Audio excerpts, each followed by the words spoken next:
Thank you. This session, as you can see from your program, is the new MRF landscape glass is back. The new MRF landscape glass is back, I think, is the phrasing. Hi, everyone. My name is Jill Holbert. I'm the Associate Director of Solid Waste for the City of Albuquerque and a member of the MWMA Executive Committee. I'm going to try something a little different now. Can you all stand up for me a second? Yeah. This is after lunch, which is one of the worst times to give a talk. So, what I'm going to ask you to do, this is inspired by Susan Moulton from WM, who gave us that wonderful idea to have walking meetings. We're not going to walk, but we're going to stand. I'd like you to please stand during my introduction, just for the introduction. This aids in digestion, I promise you. Do you know what else aids in digestion? Downward dog. So for those of you who want the overachievers, please feel free. Downward dog. The rest of you, I'm just requesting that you stand during the introduction. It won't be that long, I promise. Our next session is going to focus on glass recycling. We've all seen the reports over the past few years of municipalities who've had to make that difficult choice of whether or not to remove glass from their programs. Perhaps some of you in the room today have had to make that choice. Well, our presenters in this session are here today to tell us what we may think is the challenge of glass recycling may not be the case. Like the title of this session suggests, there are strong and robust opportunities for glass recycling. Okay, you can sit down now. Thank you. So joining us today are Joe Meyerhoff from Strategic Materials Incorporated. Kate Davenport is the co-president of Eureka Recycling. And I also want to introduce Sarah Mason for the municipal perspective on glass recycling. She's going to be available for the Q&A. Kate and Joe, we're looking forward to your presentations today. Kate, I believe you're leading us off. You want to grab a microphone?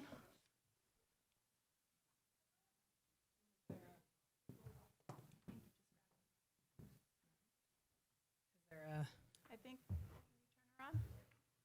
Is this? That's work. Yep, yeah. That's working. All right.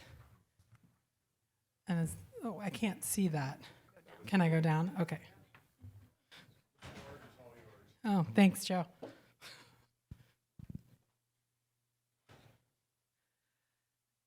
Good afternoon. Just to start off, I threw my neck out. I have a 3-year-old, and I picked him up the wrong way. So I'm not, if I'm like this to you, it's not because I think I'm being rude. I just am a little stiff. For anybody that has had a 3-year-old. So thank you for the introduction. I'm Kate Davenport. I'm with Eureka Recycling. So before I start off, how many people have been to a MRF before? Okay, so I don't have to do the whole like what a MRF is thing. So I'm going to talk a little bit about who Eureka is and what our journey has been with glass. And actually, Joe has been on the journey with Eureka and glass for almost 20 years, actually. So there's definitely a story to be told here. So I might skip through some of this because I wasn't sure how familiar people were with a MRF. So a little bit about Eureka. We're based here in the Twin Cities. Some of you know us because you're Minnesota-based. But we are a nonprofit. Our mission is to demonstrate that waste is preventable. We really believe that. And so we operate a recycling collections business and a material recovery facility. We contract with cities as well as with other haulers in the marketplace that bring us material to our MRF. And we're trying to demonstrate best practices in terms of how recycling can help us get to zero waste. We do a lot of policy advocacy and education around zero waste as well, and we're trying to leverage that demonstration to help us get us there. And so we really see recycling as a tool to help us have thriving communities, a healthy climate, and strong regional economies. So recycling is not the goal. Recycling is a tool to help us get there. I think sometimes in the spaces that we're all in, we get really concentrated on recycling as the goal. But again, recycling is the means to get to thriving communities, to a healthier climate, to better natural resource management. And so that really guides how we approach our business and how we approach the work that we do. So we have a fleet of, actually it's more like 40 trucks. I should have updated this. So we contract with the city of St. Paul, Shoreview, Lauderdale, and Roseville. Those are cities in the metro area. So we're doing the weekly or every other week recycling collection, and then we have a material recovery facility where we do about 100,000 tons per year, so about 400 tons per day. A little over half of those tons are municipal tons. So we also have a contract with the city of Minneapolis. They do manage their own collections, but all the tons come to us, as well as several other cities in the metro. And then other haulers in the metro also bring us material. So about 80% of our tons are residential, about 20% are commercial. So this was me going through what a MRF does. So I'm going to kind of move through this quickly because it doesn't sound like y'all need to know what happens in a MRF. But, tip floor, there's our hopper, there's our pre-sort. You guys know the drill. We're trying to get all the stuff out that we don't want. Please don't put your lithium batteries in the cart, your scrap metal, you know. But I will stop here. So when Eureka opened our MRF in around 2004, we were dual stream. Who remembers dual stream? There's Susan. And we decided, this was in 2004. So this was when we started to see single stream come into the marketplace. And we really made an intentional decision to be dual stream because we felt at the time that was the best way to preserve the quality of the material and also balance that with convenience. We were really concerned at that time about the impacts of single stream to material quality, particularly glass. And so we went dual stream. In 2013, we decided to go single stream as we saw most of the market go in that direction. Even though we were still concerned about the impacts of single stream, we knew we weren't going to be relevant in the marketplace anymore if we remained dual stream. So we decided to go single stream, but we said, we're going to do this with intention. We're going to be transparent about its impacts, and we're going to continue to try to demonstrate how to preserve material quality. And glass was one of the things we were really concerned about, because that's what you were hearing at the time, was that glass was really contaminating paper. Who remembers this, right? And so it was really important that, and I think most MRFs have made this transition, that you got the glass out as soon as possible. So our design is that after the pre-sort, when that material falls off that conveyor there that's coming out of the pre-sort before the cardboard screen, that we're pulling the glass out at that point, so that we're trying to minimize as much as possible the glass going into the paper. That was first and foremost, right? Because the glass folks don't want paper and the paper folks don't want glass. I think most MRFs, as they have done upgrades over the last 10 years, have implemented this to really try to get the glass out of the paper. You guys know all of these stories, so I won't get into how our MRF works. Yes, we have robots. I can talk with anybody about that afterwards, about how the robots work. Optical sorters, eddy currents.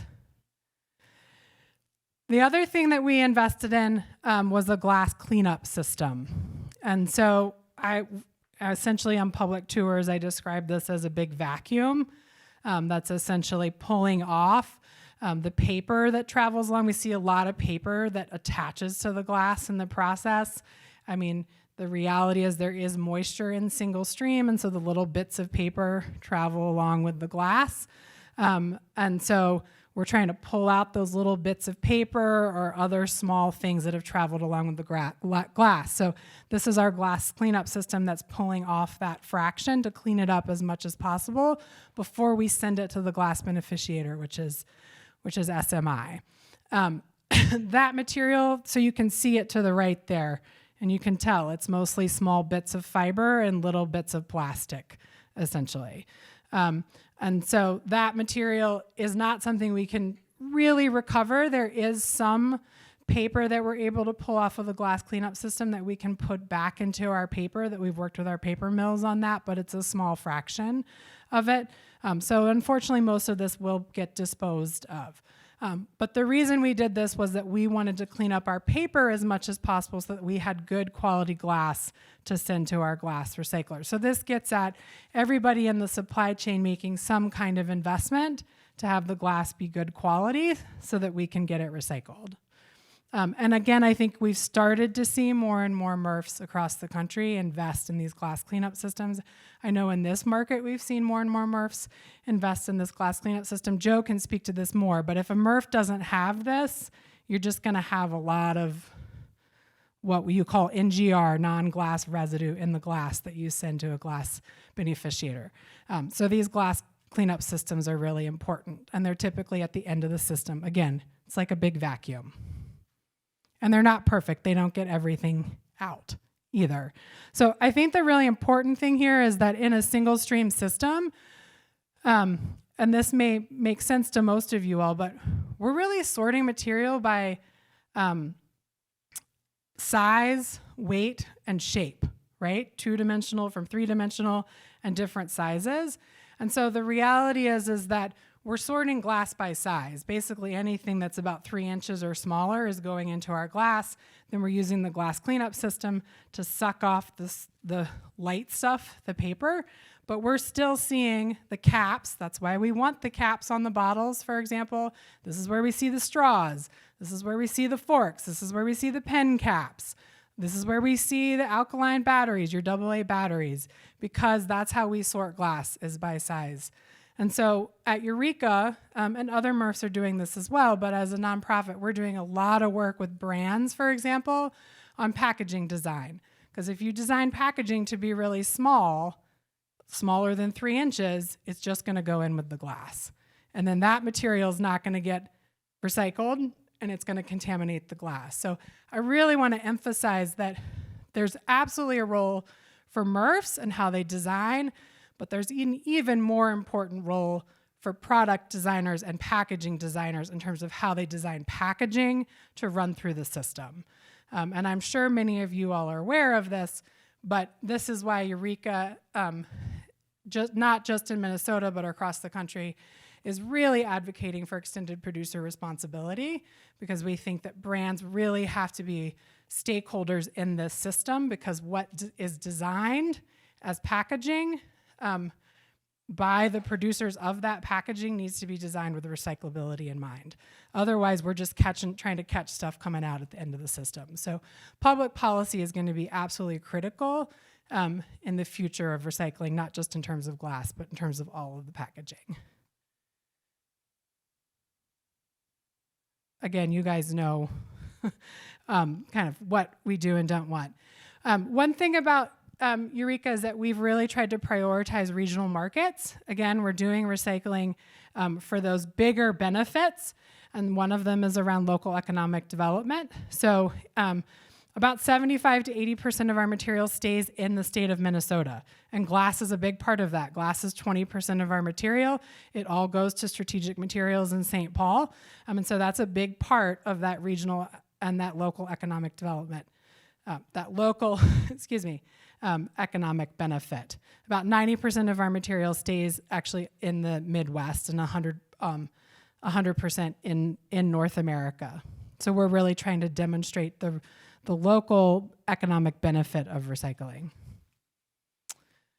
So I want to talk a little bit here about the story of glass in Minnesota, because I think this is important, particularly if you all are wearing those municipal hats. So I think glass has been successful in Minnesota because of enabling public policy. And one of those public policies is that the Minnesota State Legislature, and I cannot remember the date off the top of my head, but somebody in this room might know it. It is illegal to count landfill cover as recycling of glass in the state of Minnesota. And that was really critical to creating the enabling environment to allow folks like Strategic Materials to make the business case internally to come to the state to do glass beneficiation. Because if you count glass as landfill cover, then there are certain recyclers that own landfills where it's cheaper for them to put it in the landfill and say that's recycling. So this public policy was absolutely critical to making glass recycling work in the state of Minnesota. And so for some of those municipalities that have stopped glass recycling, I think that's often because they don't have a glass beneficiator in their local area, and that's often because there isn't public policy that makes it viable for that glass beneficiator to be there. So this just goes to say that sometimes there's multiple stakeholders that need to come together to create the enabling environment for glass to make sense. The other piece is that there's a Minnesota state law called 8515, which is in order to be a recycling facility in Minnesota, you have to have a residual rate of less than 15%. Otherwise, you're paying state solid waste taxes. And this has incentivized good performance by MRFs in the state, whereas other states that you go to, you're going to see MRFs with residual rates of 25, 30%. The MRFs in Minnesota have lower than that residual rates, again, because of this enabling public policy. So I'm just bringing all of this up to say there are multiple places that you need to enact public policy, both at the state level, and then you can also do this within city contracts too. City RFPs can have a lot of power as well in terms of setting performance standards for MRFs, setting requirements about where materials go. And so I would say all of the city RFPs in this market ask the respondents, where is your material going? What's it getting turned into? And that kind of market requirement, I think, has also been really important in terms of glass and other materials. So again, I think the story here about glass and Minnesota is about multiple stakeholders really being invested in this material and being invested in it getting recycled. And I think Joe can speak to that more.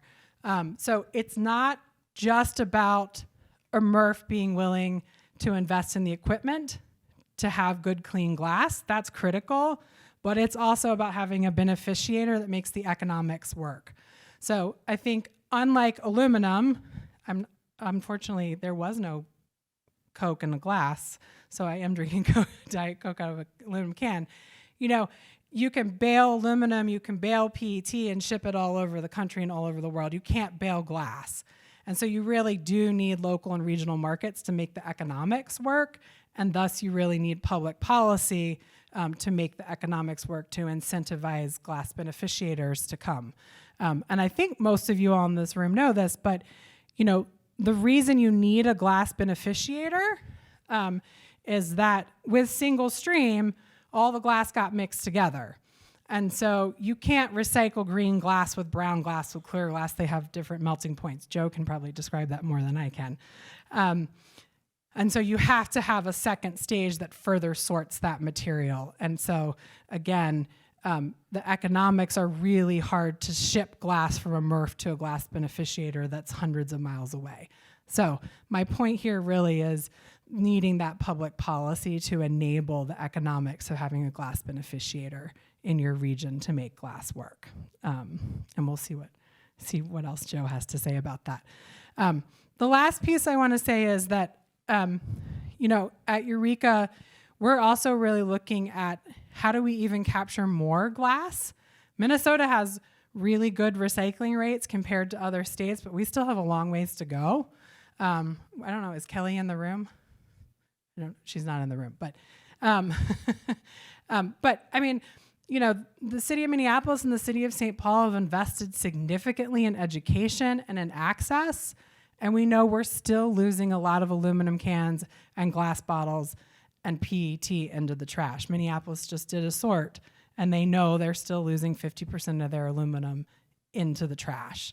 And we're seeing this across the country, and so you're seeing a lot of momentum right now, including from the brands, including from the Can Manufacturing Institute, for example, that's saying we really need deposit return systems to get us there. That's the bottle bill, right?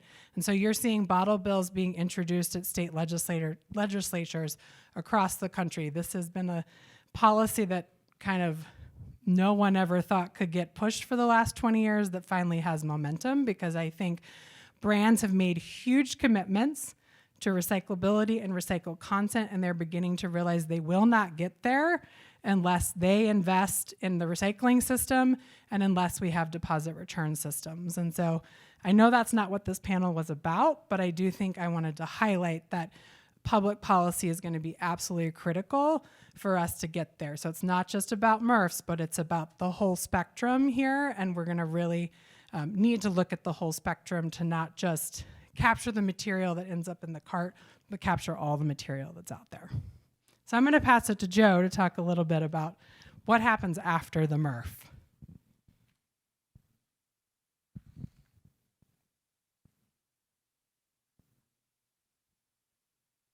Good afternoon.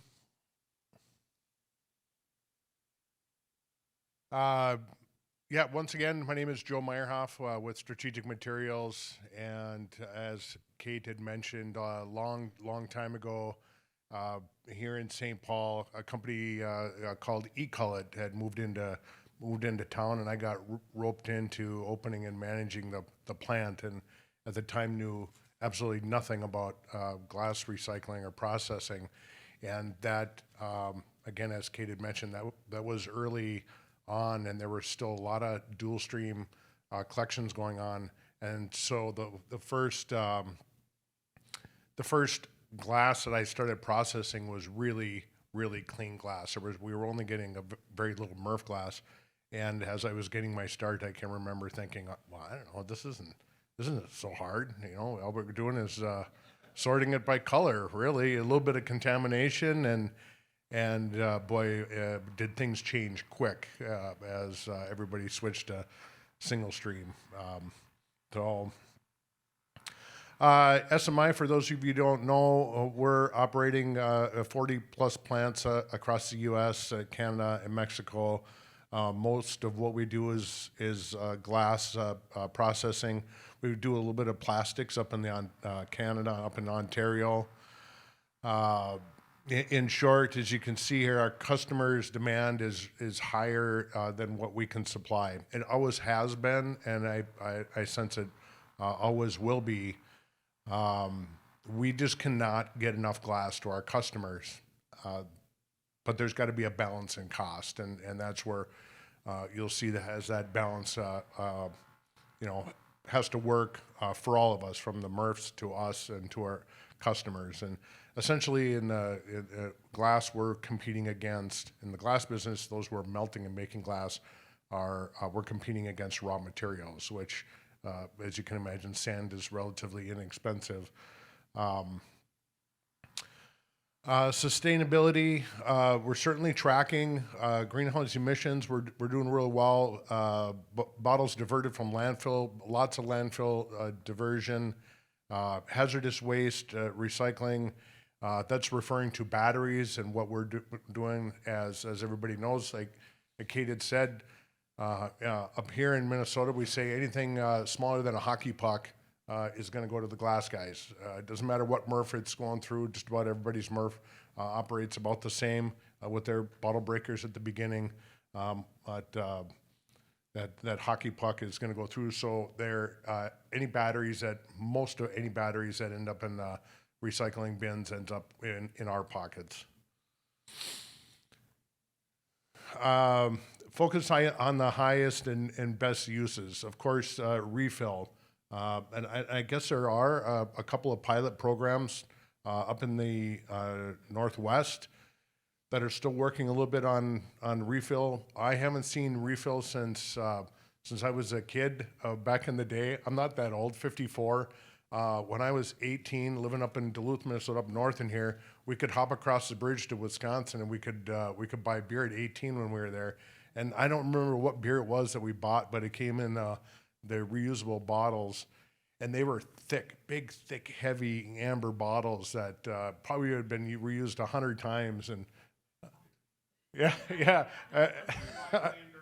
Yeah, there we go. Right.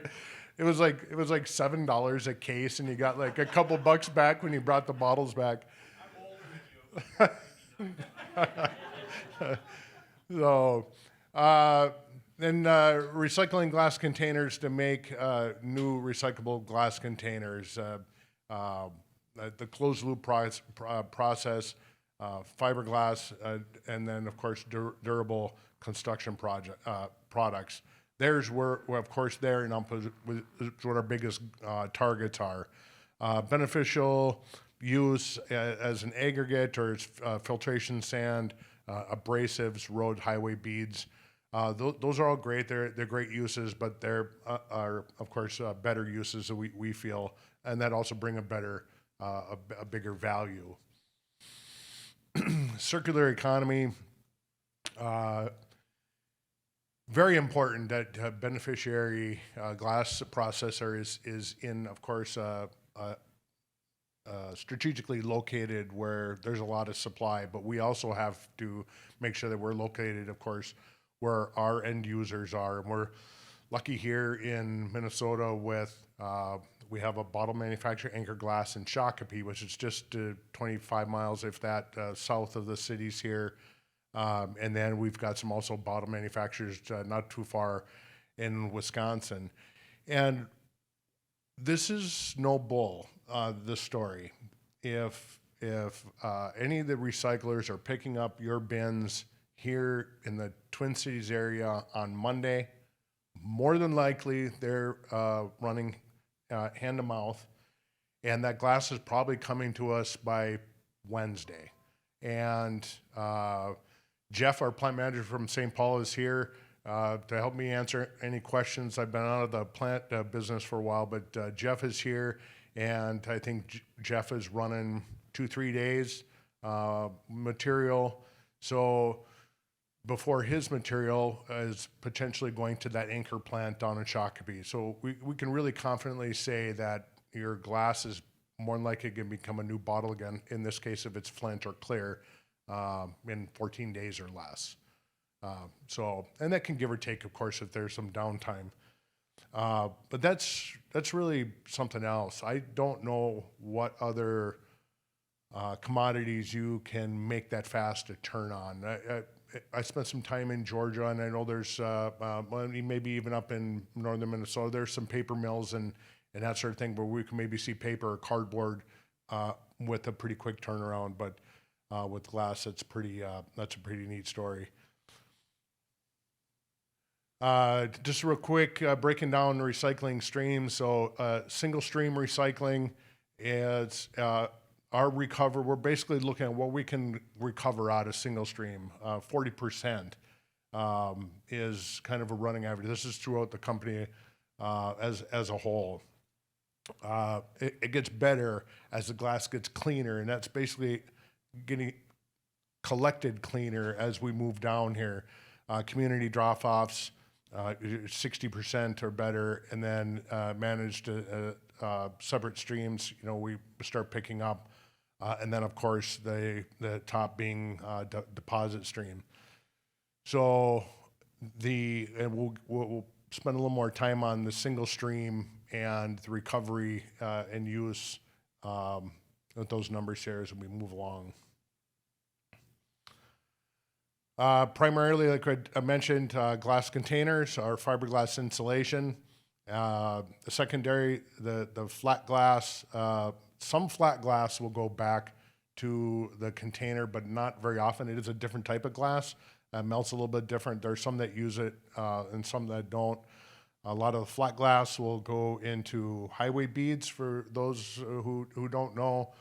The painted lines on the highways reflect so well because of the glass that's poured onto the wet paint as the paint's being sprayed. Then, of course, decorative use, mostly in floors.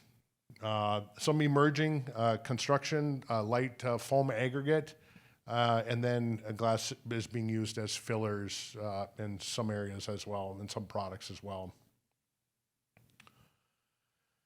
All right, a little bit more about our process. It's too bad that the pictures didn't turn out that great.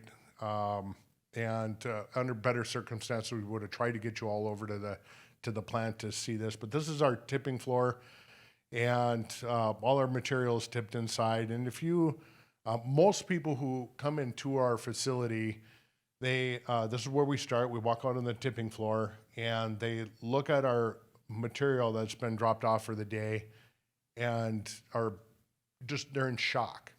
They're like, what is this? There's no glass in there. And there is. It's mostly glass by weight, but the amount of contamination, of course, is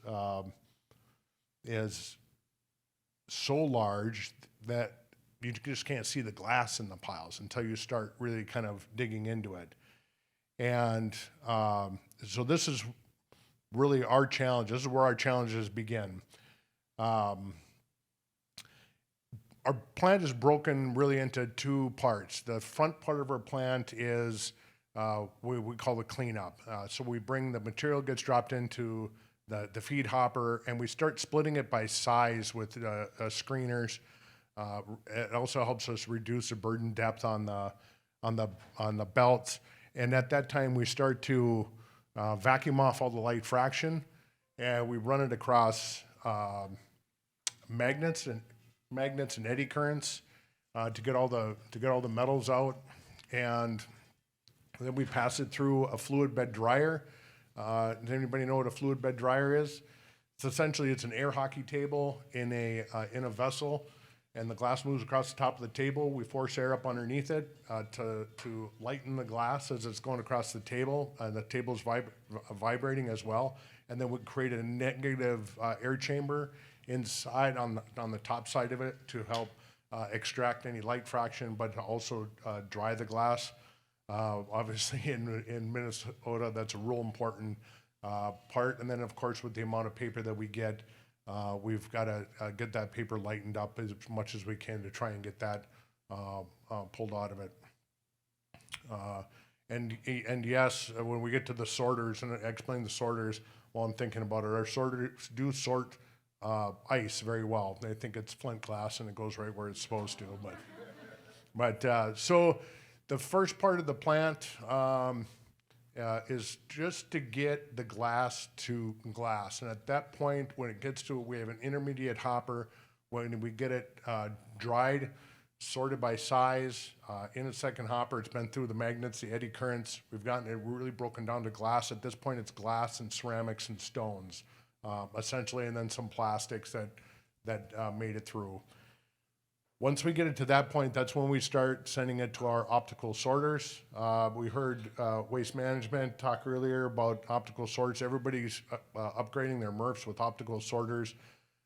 The optical sorters that we use here are essentially doing the same thing, just on a different scale, a little bit faster with a lot more air nozzles. So at that, after the midpoint, then we start sorting it, splitting it by color.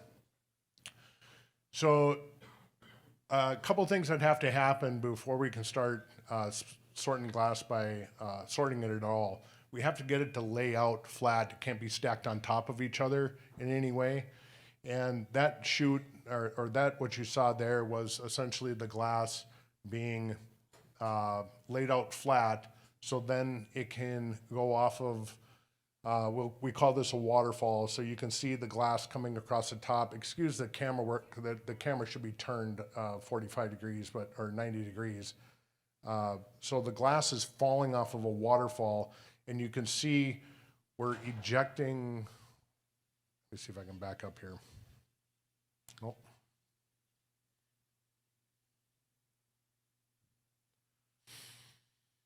So the glass is laid flat. Now it's going to fall off the waterfall.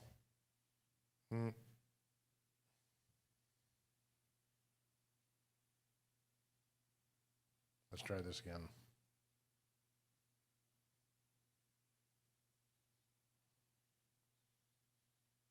Well, I think I'm stuck. So I'll do my best to explain it. So the glass the glass is falling off a waterfall and it's falling clear, and it's not stacked on top of each other as it's coming down this waterfall. Behind the waterfall is a line of LED lights directly behind the waterfall, and then in front, on the front side of it, are one or two, in Jeff's case, most of his sorters have 2 digital cameras that are looking at back at that light.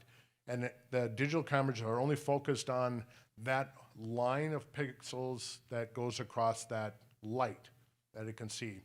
So as the glass passes through there, the cameras quick pick up what color it is, and then how many pixels it picks up to determine the size.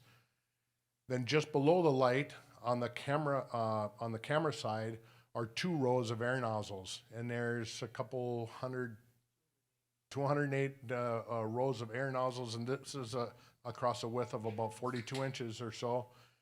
And we will start sorting. There are 3 sort, but we'll positively shoot 2 items.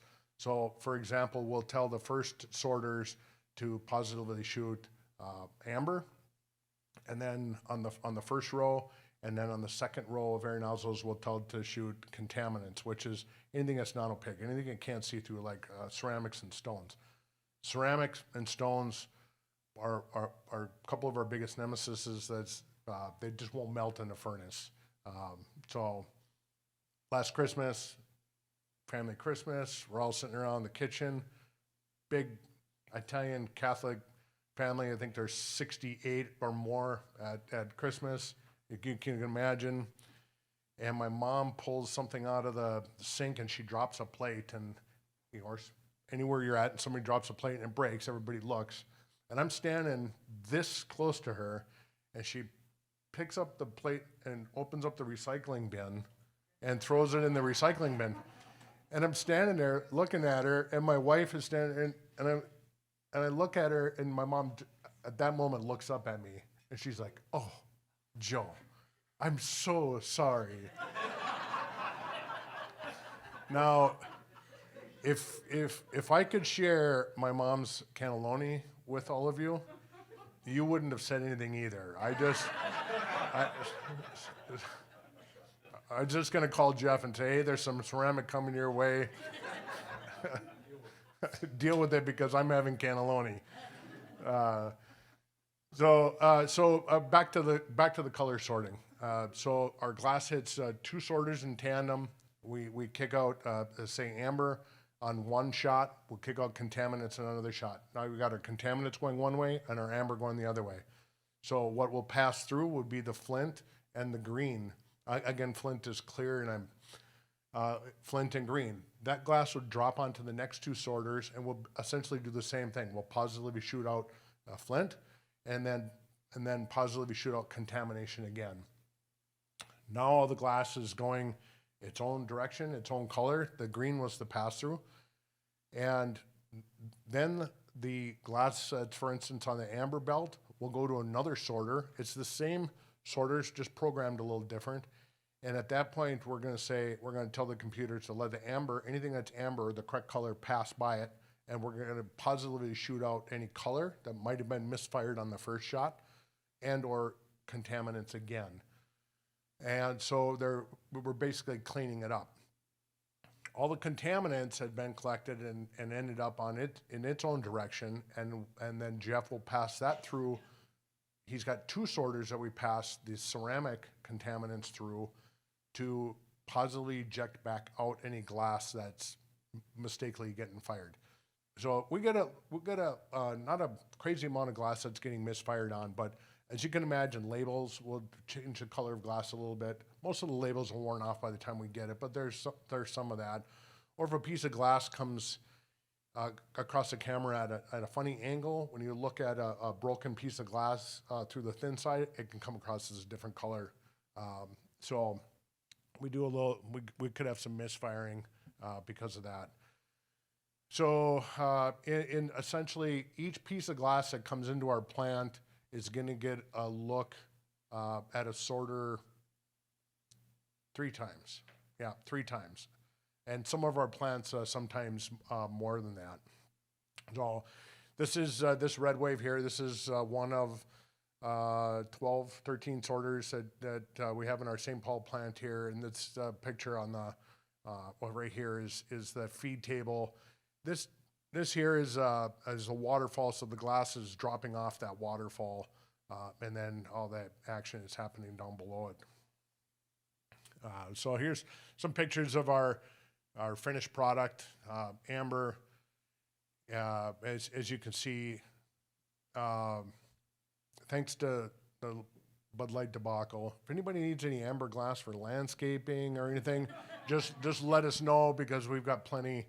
Now I'm poking more fun, but that's had quite a bit bigger impact than I would have ever imagined it could on the glass industry.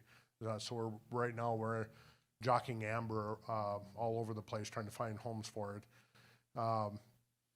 Our quality, so if you take a look at these piles, our quality standards for our customers are pretty strict.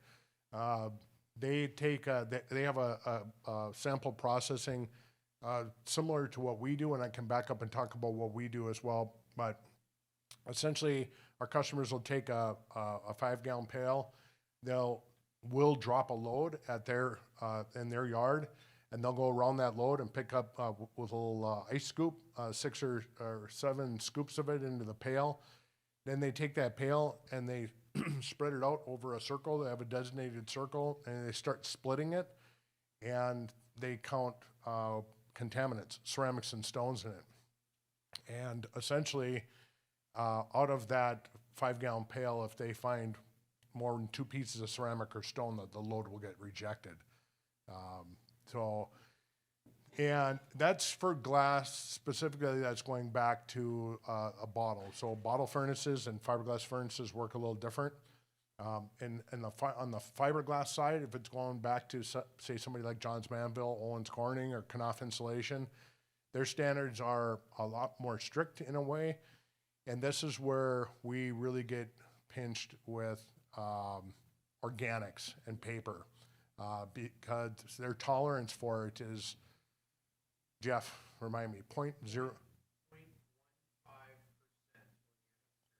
So that's a real tough standard for us to get to, with the amount of paper and cardboard and plastic that comes from single stream. So the ceramics and the stones, we're good at that. Our sorters are pretty good at it, and we can handle that. The fiberglass industry is we have to grind the glass down to consistency of beach sand, so to speak, in order for it to run through their process. We do that so they can tolerate ceramics and stones in their process. So they basically, if there's going to be ceramic or stone in the process, it has to be that small in order to work. Whereas the bottler, they can deal with ceramic or stone a little bit different. They're going to see it in the bottle, and the bottle's going to break as it starts cooling. They can handle a little bit different. But in the fiberglass manufacturing, it's spinning fiberglass, just like cotton candy. I mean, you're dealing with molten glass, and you just can't stop that kind of stuff to deal with some ceramic or stone stuck in it. So what's happened since Kate and I were talking about, kind of getting going, is the dual stream to single stream, and strategic us having to adapt to this dirty MRF glass that we call it. And as the topic of the presentation was, glass is back. Okay, so glass has always been there. It's getting a different look, right? So my take on it is, early on, all the MRFs are making great money on their commodities when it was going overseas. Glass was always there, a little bit of a thorn in the side, a little bit of a cost, if not break even, a little bit of a cost. It was the right thing to do. Everybody did it. Glass was part of the recycling and single stream. Then, of course, the China sword, that happens, and now everything's getting a real close look. And that's where we had to really start working on our defensive game. And we played defense for years because of that, because everybody went right to the heavy material that just didn't seem to make the money, regardless of what was right or wrong to do with it. And essentially, really where we've come that I see to today is really, I think the public has spoken. Those where glass has been taken out, a lot of it's going back in. People are speaking up. It's the right thing to do. It needs to be recycled. And in that, it has really helped force some change with MRF operators and what it takes to get the glass cleaned up so it's not such a large cost to them, or maybe they can even actually make a little bit of money on it. So some recent examples. Of course, we've all, everybody's heard about Waste Management's MRF and Hodgkins. They won't let me in there. I don't think they'll let anybody in there. But whatever they did in there, they're doing it right, at least as far as we're concerned, right? So pretty significant change in glass quality. That lower number is not wrong. It's 22,500 tons of glass a year that we are pulling out of that MRF. So Waste Management, not only this MRF, but has been, and as they said earlier, in their panel discussion and what we're seeing out there, they're making some pretty big investments across a lot of their facilities, and a lot of it is wrapped around glass, among other things as well. So it's very nice to see that coming around. TFC Chester, this is I guess a medium-sized MRF. They made an investment in it's called an ORSI machine. It's an ORSI cleanup, and you can see here $300,000 investment with a 15-month payoff with trying to get the glass cleaned up. Another example here, a little bit closer, Pelletier Waste down in Madison, Wisconsin. Their MRF is putting out 82% usable glass.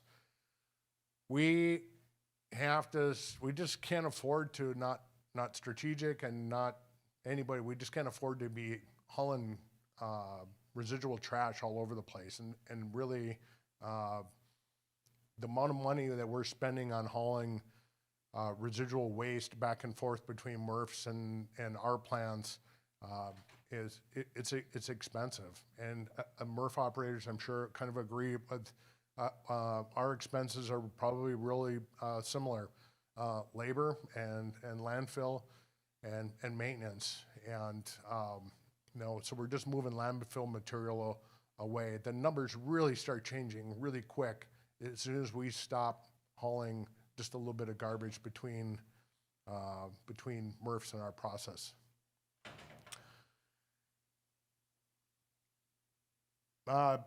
Municipal partnerships. So what I want to kind of focus on here real quick, as we're getting close here, is communication with the MRFs.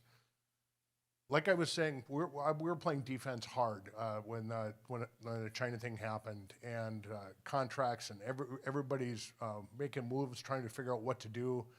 And so in that defensive role, the one thing that kind of stood out more to me than anything is I realized in talking to municipalities is not very many of them knew what their MRFs were doing, or had ever visited them, or even really put any thought to it. And we have some really good MRF partners, as you've seen, and not so good MRF partners. And when a municipality would starting those discussions and taking glass out of the recycling, one of the first things I would ask is, have you been to your recyclery? Well, they say there's no markets. Well, have you been there? Well, no. Well, go check it out. And then they go to the MRF and they look at the glass coming out, and a light bulb goes off. Well, the efforts that were going into sorting just weren't there. So that just sparks more conversation. So as you're partnering with your MRFs and your contracts, go look and see what they're doing.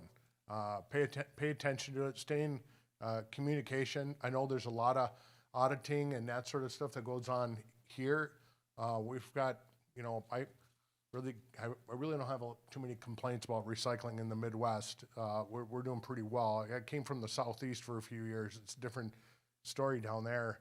But go and look, talk, ask, look at those audit reports, and you can really get a clear picture on what's happening at that MRF and how that MRF is operating. So, long-term contracts. That's just a real quick touch on that. Long-term contracts, certainly in my business, in city's business, and MRF business, it helps with being able to make those investments that need to be made. So we're certainly an advocate for longer-term contracts.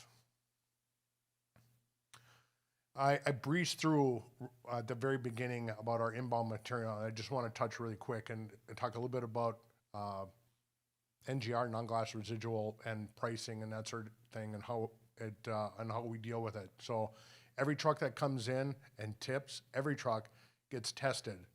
And what we do is we go take a sample from around the truck, the pile that the truck dumps, and we take that sample and we go over to a small vibratory screen table. All of our plants use the same process. We screen out the 1/4 inch minus or 3/8 minus, and then a person will pick out all the NGR or blow it off with an air gun, and we weigh the remainder. So we know what the NGR is, we know what the usable glass is, and then the fines.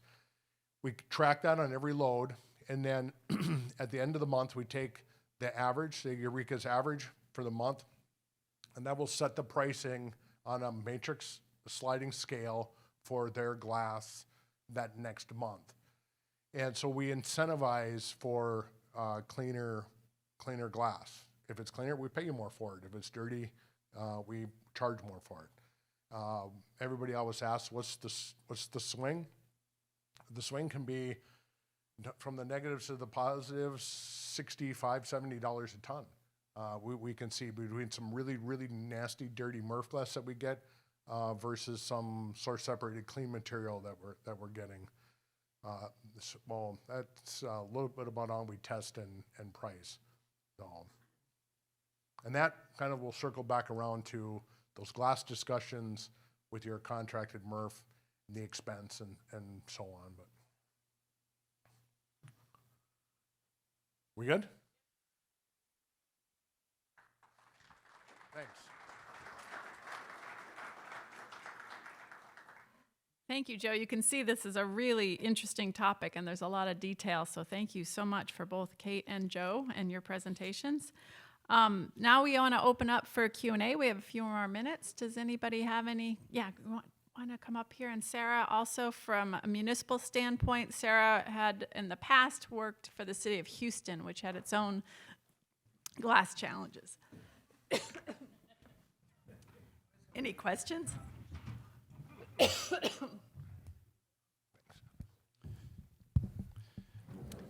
Joe, question for you. Has SMI worked with communities to push bottle container bills in different states?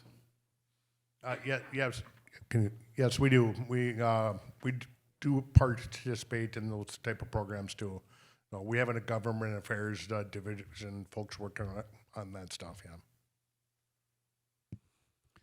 My question is about the old caps or no caps. And I tell people, oh, I know. Oh, God, what are you saying? I mean, even in my office, it almost comes to blows. But I'm just like, look, don't tell the recycling ambassadors to put caps on the glass. Those guys have to deal with all the crap. And I know you've had to seek out markets for aluminum caps and steel caps and stuff that get on the container. But I am guessing, and I'm telling them, and I'm trying to be an advocate for you, that we don't want people leaving the caps on glass. We say caps on everything else, but not glass. So, you know, in a perfect world, just thinking about Joe and strategic, you know, I would say throw the caps in somebody else's bucket. But we know that we're pretty good at getting caps out, and we don't want to disrupt what the word that's already out there or what benefits the MRFs is to their needs. So we generally just roll with what the MRFs are directing as far as caps. And, you know, the audience that I'm talking to are the people that come up to you and they really want to know, you know, or our recycling ambassador class, where these people are going to be out in the public. And so I appreciate your opinion of, I get it, you know, and you are our bucket because I'm in the Twin Cities metro area. So I am talking to you because that's where our stuff goes. Kate, where do you want the caps? That's a really good question because it is confusing because we're saying caps on broadly in terms of because we want the caps on the plastic bottles, and so I think in terms of like recycling education guides and stuff like that, we're saying caps on. But when we start talking to the super recyclers, we will say you know, your beer caps and your wine bottle caps. Like if you really want to do it, take your soup can and fill it up about halfway and then pinch the soup can and it'll get picked up by the magnet. That we don't want them just throwing the caps in, so the caps that go on glass bottles, because to Joe's point, that counts as NGR, and so then that is taking just a long trip to the, then it's counting against us as the MRF in terms of it. This keeps going in terms of non-glass residue. And so it's either residual that's getting pulled out by our glass cleanup system and then going to a landfill, or then Joe's having to deal with it. So that's usually my response to the super recycler is put it in your soup can and pinch it and I'll get it picked up by the magnet and the MRF.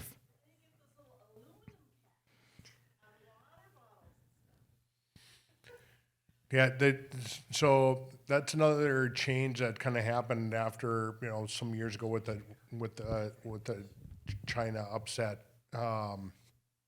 We had very good outlets for our aluminum, our scrap aluminum, and tins that come out of our plant, out of processing. So remember, anything smaller than a hockey puck is coming to us.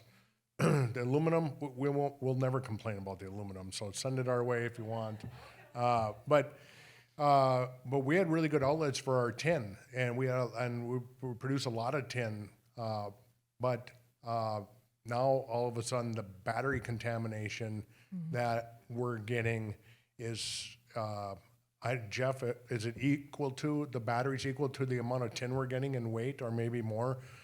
And now we have no market for our scrap steel, our tin, because of that battery contamination. So.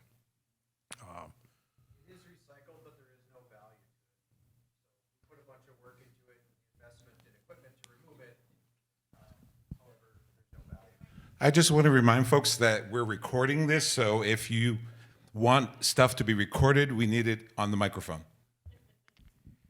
Yeah, with the tin side, unfortunately, with the battery contamination, there's no monetary value to that material. So while it is recycled locally, you know, there's no value to it. So it is an additional expense to us, and you know, to somebody else's point, it's just extending the amount of time it takes to get that material to a recycler. Any other questions?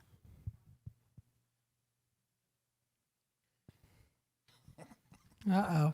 Hi. So this may be kind of more of a Minnesota regional specific question, but I think ties into folks elsewhere. So like 3, 4, 5 years ago, we kind of as a group made the decision to no longer promote shredded paper going in recycling. And I guess I'm just wondering if that has resulted in the MRFs seeing less shredded paper and then also a lower NGR at SMI? That is a good question. I don't know if, so what Kelly is referring to is the MRFs in Minnesota came together with a lot of the municipalities and the Minnesota Pollution Control Agency to form the Recycling Education Committee to help harmonize education. And the MRFs kind of all came together to say we really don't want shredded paper in the single stream system because it just goes everywhere and a lot of it ends up in the glass. And so it's a real success story, I think, the Recycling Education Committee, about all of us kind of working together pre-competitively. I don't know if any of us have actually measured how much we've seen it go down, but I feel like it's gone down to a degree, but I don't know, Joe, if you've noticed it on your side. No, and I apologize. I stepped away from glass recycling for a couple of years and just came back in May. So that happened while I was gone. I'd have to refer to Jeff again. No. He said the answer is no. No. He hasn't noticed it go down. So, Oh, one more? Hello. If it's quick.